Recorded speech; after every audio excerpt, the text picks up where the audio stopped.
I'm Shankar Pandey and this is the Dr. USP channel. Development journalism is not just concerned with economic development. It also deals with political, social and cultural development. And we'll see there are many similarities with the social responsibility and democratic participation theories of the press. Let's find out what is development journalism in this video.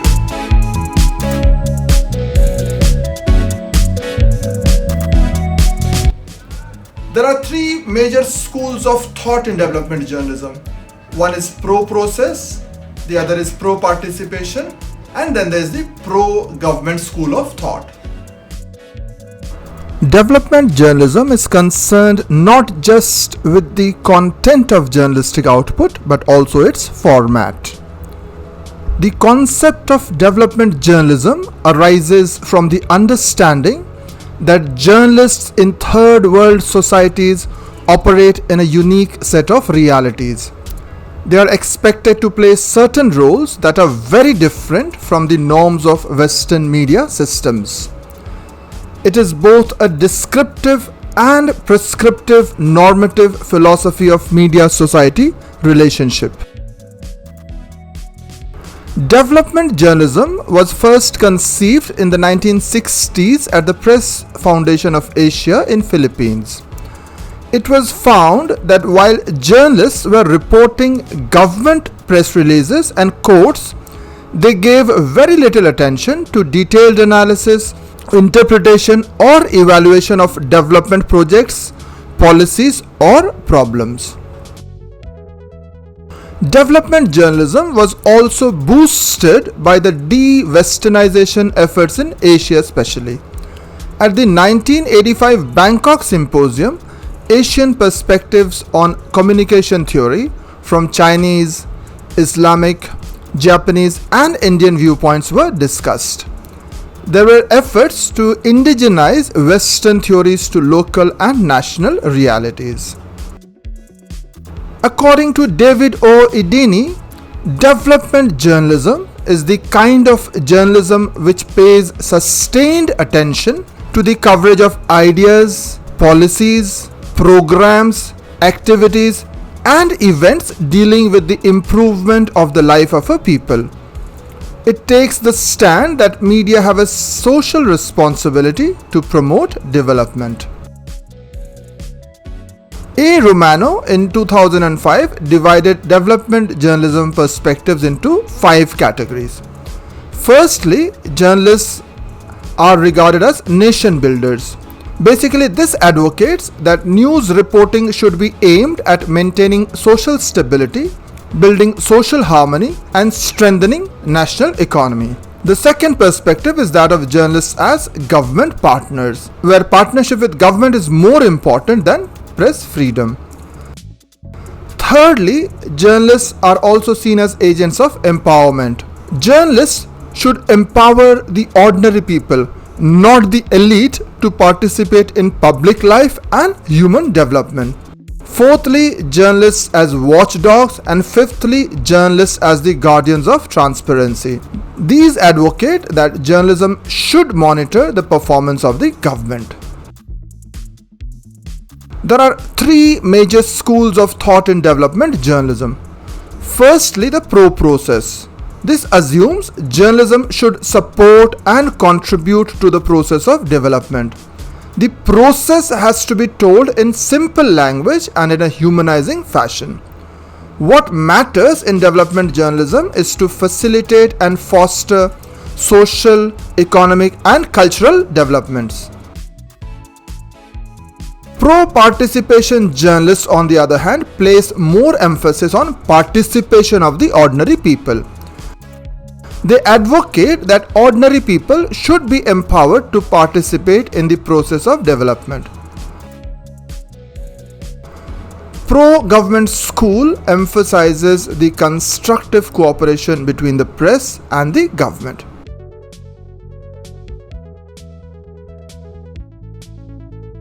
Hemant Shah in 1996 has summarized 5 major principles of development journalism.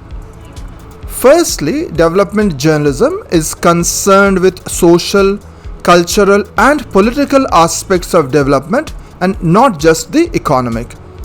Development journalism promotes and contributes to humane development and focuses on helping people meet their basic needs.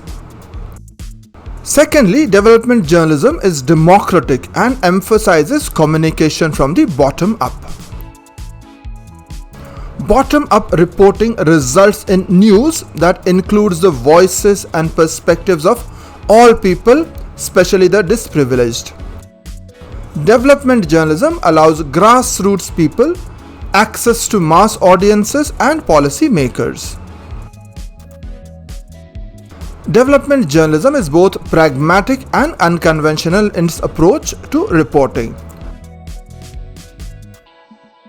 While traditional journalism reports facts perceived to be true and remains detached from the subject, development journalism makes explicit efforts to promote reform and encourage social action. Development journalists take on the role of professional intellectuals, providing energy for social movements and helping create awareness about the need for action. Development journalists can help articulate the concerns of people and show their deeper meaning and significance.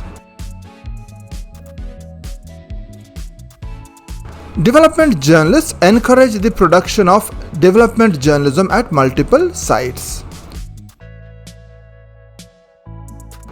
They advocate both the development of alternative, usually localized media and a critical monitoring, intervention in and sometimes use of mainstream media.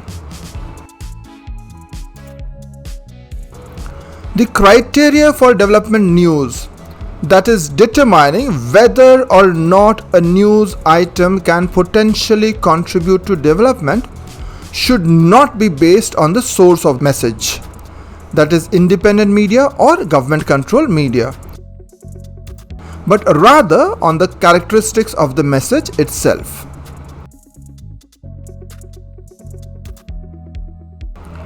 Gunaratne and Hasim in 1996 described the essential functions of mass media according to the social responsibility model of the press.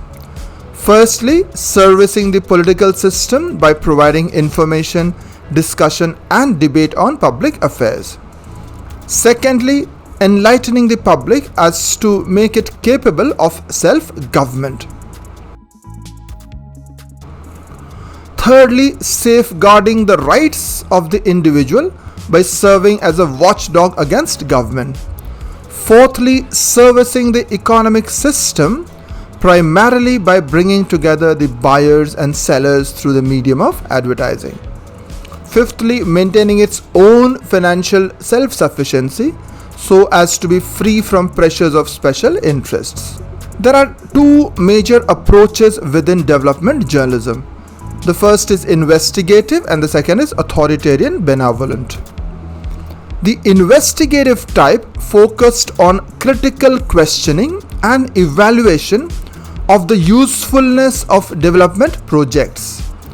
Journalists were expected to critically evaluate the relevance of a development project.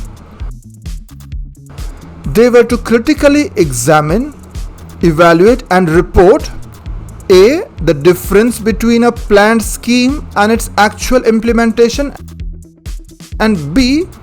the difference between its impact on people as claimed by government officials and as it was actually experienced by the people.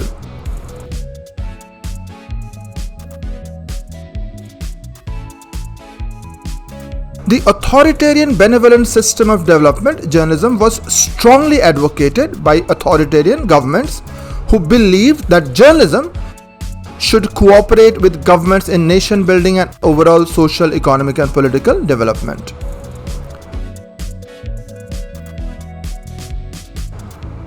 Development journalism, in summary, concentrates on long-term development processes. It shifts journalistic focus to news of economic and social development while working constructively with the government to empower the ordinary people. It helps people improve their own lives and communities. Thanks for staying along, friends. As always, it was a delight having you here. I'll be back with another video very soon. Till then, have a great time.